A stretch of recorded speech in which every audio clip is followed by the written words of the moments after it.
คนนอนย้อยลงอ้อยเพื่อต้องเขียวและมุงโมยามจึงในเขียนเจอถึงเศร้าแต่เจอยานอกวานอำปอกขึ้นมาเย้าหือเขาเย็ดนาสายลมตุยน้องอำหันลมหาสู่ขอคนอยู่เยาเมื่อเลิลาน้องอันเตปอกมาหาทำนั้นก็น้องลืมเป็ดใจเยาเสฮักก็เมื่อเป็ดเยาหือเจอถึงพ้องคนนั้นย้อยลงอ้อย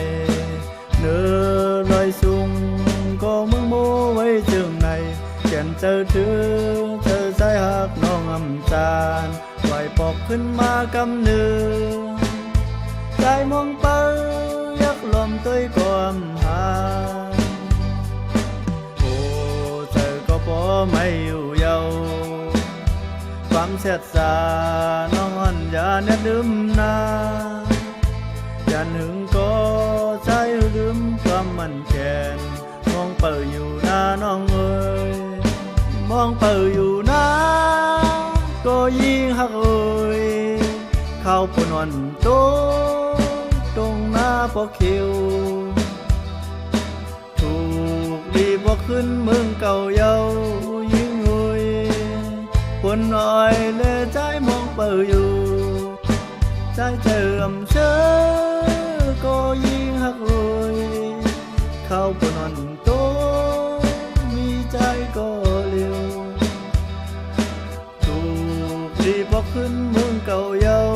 ยิ่งเอ้ยเพื่อต้องเขียวและใจมองเปิดอยู่อย่าลงลืมใจเอากว่านายิ่งเอ้ยปีมองเปิดสู่อยู่กูยาม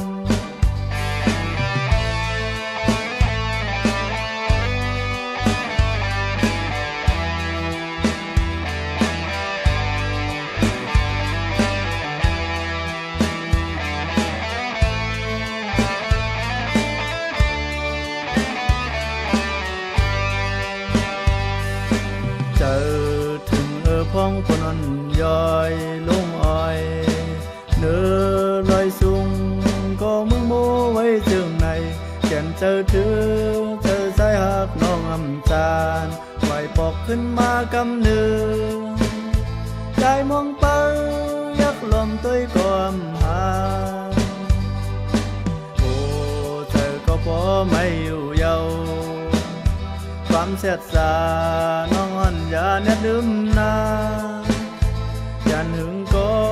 ใจลืมความมันแก่นมองเปิดอยู่หน้าน้องเอ้ย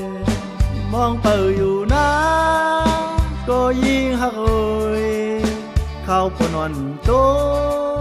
ตรงหน้าพอคิวถูกรีบว่าขึ้นเมืองเก่าเยายิ่งเอ้ยคนน้อยเลยใจมองเปิดอยู่ใจเจิมเชื่อ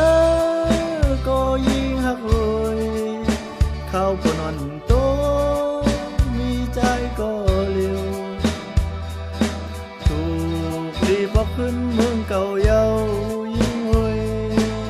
เพื่อต้องเขียวและใจมองเปิดอยู่อย่า